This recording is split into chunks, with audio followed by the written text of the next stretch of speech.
We're going to begin with a brief look at what I most often see in terms of a common state of compliance and the approach to QMS that I see a lot of companies implementing. We're going to briefly review the regulatory basis for your QMS and then take a look beyond the regulations at the business benefits of a clean, harmonized, and integrated enterprise quality management system.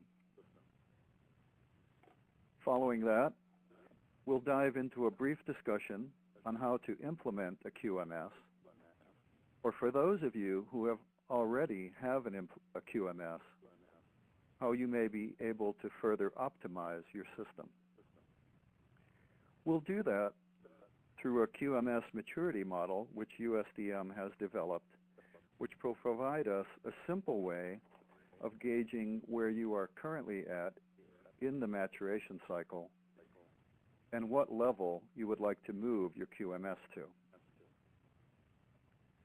We'll follow that up with some recommendations and a basic roadmap on how to optimize your QMS, and we'll conclude with a brief wrap-up. So with that as the agenda, let's begin. In terms of background or context to today's discussion, we need to begin with a basic question that most quality professionals are frequently asked. How much does quality cost? While most companies would have difficulty translating quality into hard dollars and cents, I think we all realize that a lack of quality could potentially cost millions of dollars in rework, scrap, recall, or lawsuits. The basic premise of the regulations and most quality standards is that quality should be built into the product. It cannot be tested, inspected, or audited in. And this then emphasizes the critical importance of your QMS as a central system to the success of your enterprise, and is the main reason for taking a holistic view of your QMS rather than the fragmented, siloed approach offered by many of the commercially available QMS software packages today.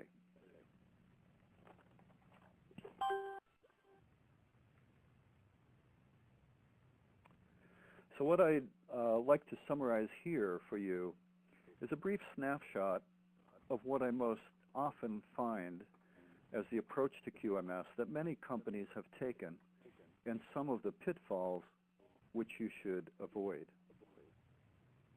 I very often see a QMS consisting of multiple single-point solutions. There'll be one application for electronic content management or document control, another for training, another for change control, with no integration or collaboration between them. I see a lot of paper-based and partially electronic hybrid systems. I see layers and silos within the organization to manage the individual components of the QMS, which results from the multiple single-point solutions. I see many systems with static metrics. Most commercially available QMS applications provide metrics around numbers of deviations, nonconformances, complaints, and they can provide reports on a weekly, monthly, quarterly basis, or by comparison with a similar or prior period. And while that data is very useful, they typically do not report metrics relative to the number of production orders or distribution orders in the supply chain system. I see solutions very often which lack the ability to be integrated with other systems. So they might be able to manage training records, but they're not integrated with the document management system, or they're not integrated with the production or manufacturing or ERP systems. I see a great deal of emphasis on CAPA, and certainly CAPA is a very important component of quality management systems, but it's not quality management in its entirety. And certainly for those of you participating today who are in the medical device environment, you recognize that 21 CFR Part 820, or the QSR regs, has an entire subsection dedicated to corrective and preventive action. And I think that the reason why there is so much emphasis on CAPA is because of the regulatory scrutiny that corrective action and preventive action get because of chronic issues that are previously identified that continue to recur.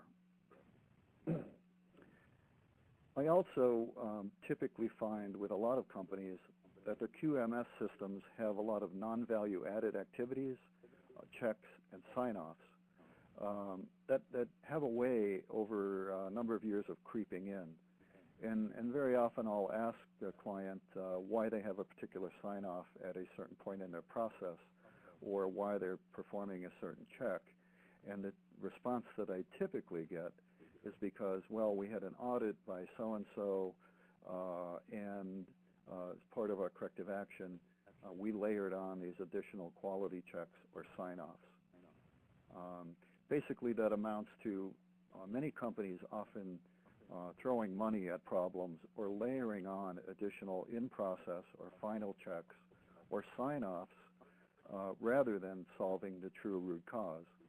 In effect, treating the symptom rather than the disease, and emphasizing detection rather than prevention. And finally, I see very often a lack of emphasis on automated or harmonized processes.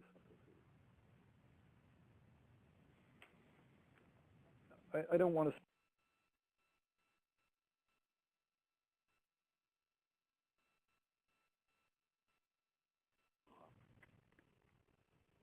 Sorry, we had a little technical difficulty there. I don't want to spend a lot of time on this slide, but clearly, regardless of whether you are a medical device manufacturer, a biotech firm, an API supplier, or a finished pharmaceutical manufacturer, the regulations require you to establish and maintain a quality system and controls appropriate to your regulatory landscape.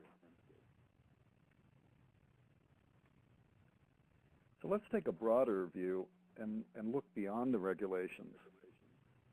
Simply establishing a quality management system to meet your regulatory commitments is analogous to anteing up in a poker game. It's the minimum investment to stay in the game. So let's look at some good business reasons supporting implementation of your QMS. And clearly, there are a number of business benefits to implementing an aligned and centralized approach to regulatory compliance, including a 34% share price improvement of companies complying with the regulations, a 5-to-1 ratio of savings on legal liability avoidance, where each dollar spent on compliance yields a $5 savings on lower legal liability, a lower cost of equity capital for companies complying with regulations. And while this particular benefit is a little bit harder to quantify, clearly Standard & Poor's is now assessing organizations' credit worthiness based on compliance breaches. Regulatory enforcement actions like 483s, warning letters, and consent decrees can be very costly to a business, not only in its share price, but to its stockholders' confidence and public image.